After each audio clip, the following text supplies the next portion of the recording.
శ్రీమాత్రే నమః. పునర్వసు నక్షత్రం ఒకటో పాదంలో జన్మించినటువంటి వ్యక్తి దేవ బ్రాహ్మణ భక్తి, తెలివితేటలు, ధన సంపాదన, యుక్తి సంపద, జనాకర్షణ కలిగి ఉంటారు. రెండో పాదంలో జన్మించినటువంటి వ్యక్తి మంచి ఆలోచన శక్తితో, పాండిత్యంతో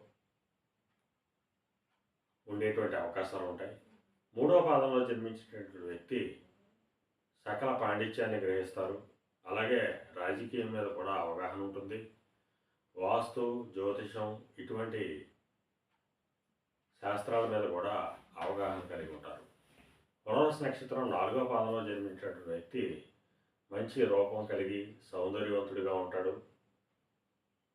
లౌకికంగా ఉండేటువంటి వ్యక్తి అవుతారు. ఆలోచనాయుక్తంగా మాట్లాడతారు.